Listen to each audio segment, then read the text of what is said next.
Last time on the Model ReModel show, we were taking the house down to the bare foundation, at least as far as we could, so that we fall still inside of the criteria of a remodel. This meant leaving a couple of walls standing and framing a house around them.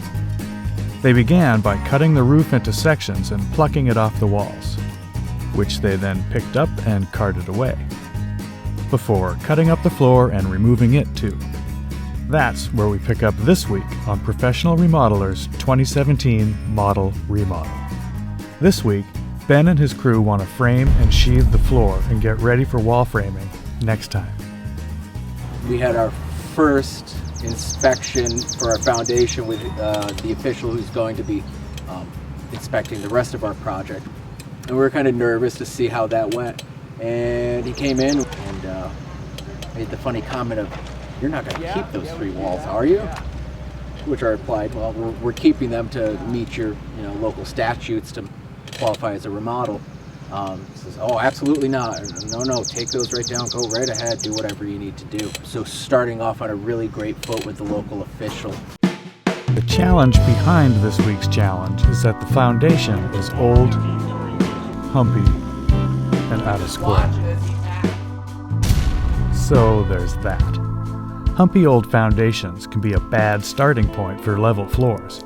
To make sure the floor framing is level, Ben shims the mud sills using a transit. But to reduce the effects of out-of-level corners and big humpy bumps, he uses extra thick mud sills that can be half-lapped at the corners, which are screwed together to create a solid structure less prone to variation. He staples the sill seal to the bottom of the mud sill before laying it down, and then the masons will fill the gaps with mortar. Now we have a flat foundation for floor framing. We've got a really nice square level foundation that we're working off of. Floor deck went in really well at TJI's.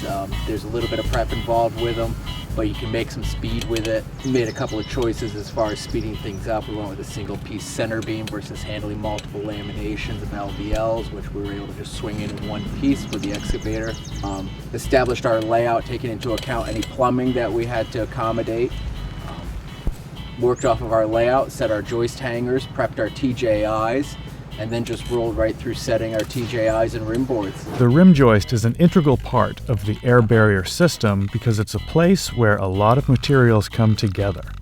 Ben seals the rim to the plate and then to the other rims at the corner. Now they can install some Advantech subfloor. We were happy to be using Advantech for our subflooring. Advantech is our subflooring of choice on all of our projects. New for us on this installation is we got to try out their new aerosol can adhesive, which is really, all in all, after using it today, we're going to keep using it. With the sheets down, whacked and gapped, they're screwed down for a squeak-free floor.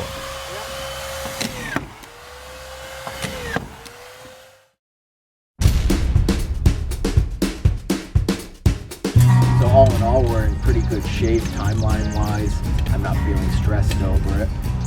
Next week, we're going to be taking down those three walls in the floor system off of that section of the house. There's some question as to what we're going to find underneath of it, but we have a couple of strategies depending on what we find.